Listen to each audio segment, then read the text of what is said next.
Graphing a rational function, quadratic over linear. We're going to graph this rational function. F of x is equal to the numerator, the polynomial in the numerator is negative x squared plus 4x plus 3, over the polynomial in the denominator, which is simply x minus 2. Notice the degree of the numerator is 2, which is greater than the degree of the denominator, which is 1. If this is the case, we need to use something called long division. So our procedure here, our procedure here is actually, we'll start off with long division and we'll find out how does long division help us graph this rational function.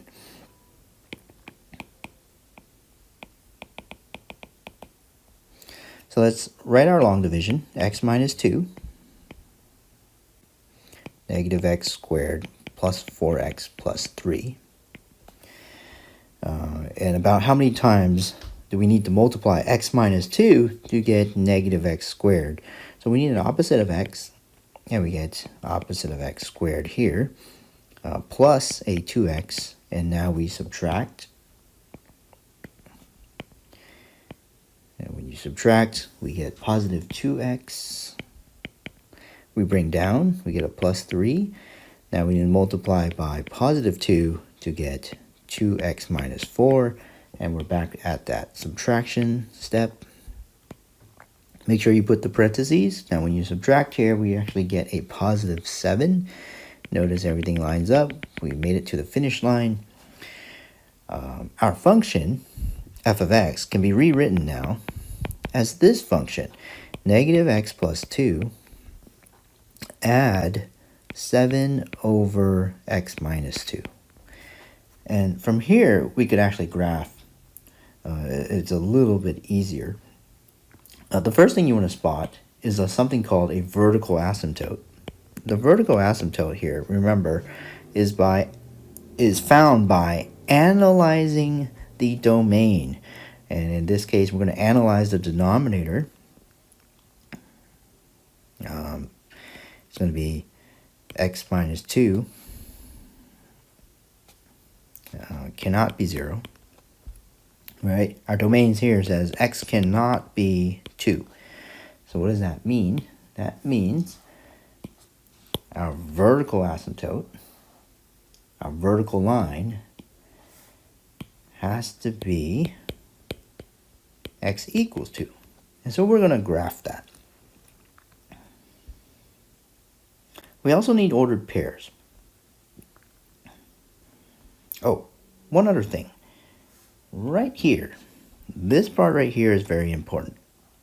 After this long division, that part there, why don't I highlight it in blue? That part there is called the slant asymptote. The slant asymptote is this linear equation, or that straight line. So I'm going to go ahead and circle this. We're going to need to graph this. We're going to need to graph this. And let's get our straight edge. Let's get our ruler.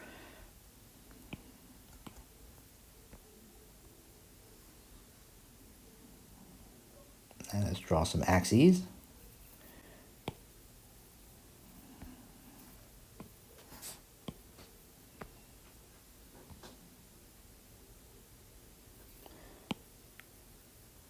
Obviously, if you have your own graph paper, it certainly helps.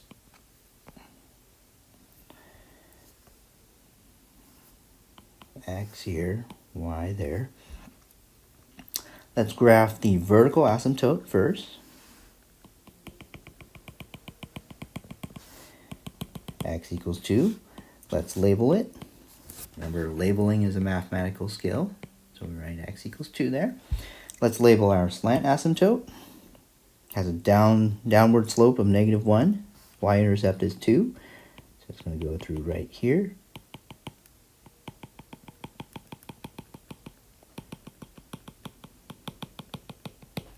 Probably should have used a ruler here as well. But I do have graph paper, so that helps. So there's my slant asymptote. Now what we want to do is definitely pick some ordered pairs to get this graph started. So why don't we put a t-chart somewhere? Why don't we put a t-chart over here?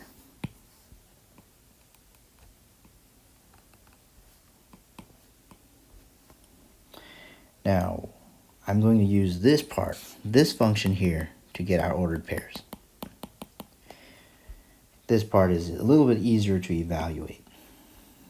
This part, we're going to use this to get our ordered pairs.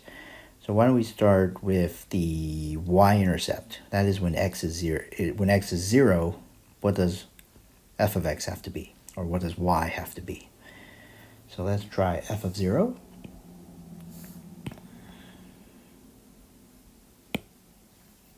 Let's write f of 0 here. Why is this ruler in my way? F of 0 is equal to 0 plus 2 plus 7 over negative 2. That's another way of writing what? That's another way of saying f of 0 is 4 over 2 minus 7 over 2. So that's got to be negative 3 over 2. 0, negative 3 over 2. Let's graph 0 and negative 3 over 2. Right there.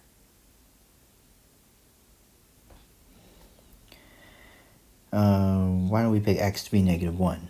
Let's find f of negative 1. F of negative 1 is a positive 1 plus 2 plus 7 over what? Negative 1 minus 2. So we have 9 over 3. F of negative 1 is equal to 9 over 3 minus 7 over 3. So 2/3. 2/3 here.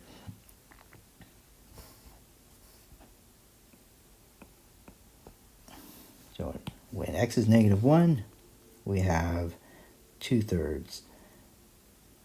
Right about here.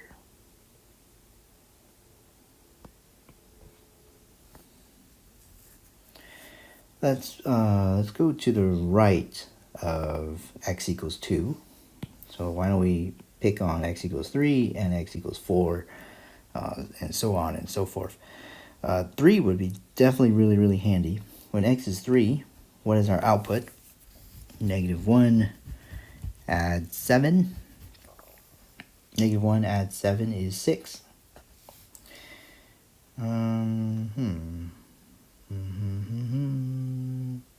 I'm actually going to pick something else here. I'm going to pick x equals 8 here. Yeah, x equals 8. X equals 8 will give me a simpler output as well.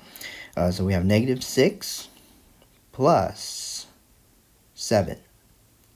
What's negative 6 plus 7? Negative 6 plus 7 is positive 1. All right, let's graph those ordered pairs. 3, 6, 1, 2, 3, 4, 5, 6, 3, 6. There's a dot here. And then I said 8. So 1, 2, 3, 4, 5, 6, 7, 8. So at 8, we go 1. Yeah.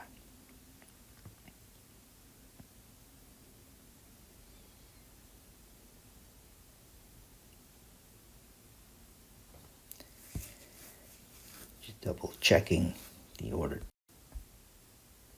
So when x is 8, we graph 1 right here. And so there's a branch that goes like this. And there's another branch that goes like this.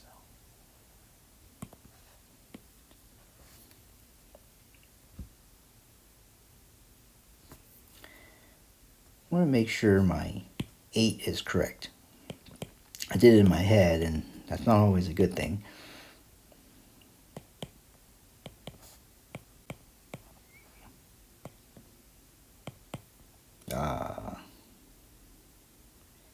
it's not correct.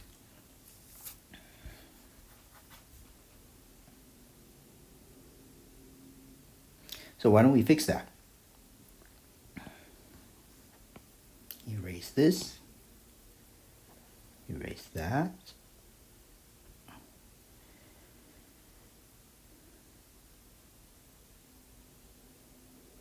think I should have picked x equals 3. Oh, I already did pick x equals 3. So why don't we just pick, I know what I wanted. I wanted 9. I really wanted a 9, not 8. So let's not pick on 8, let's pick on 9.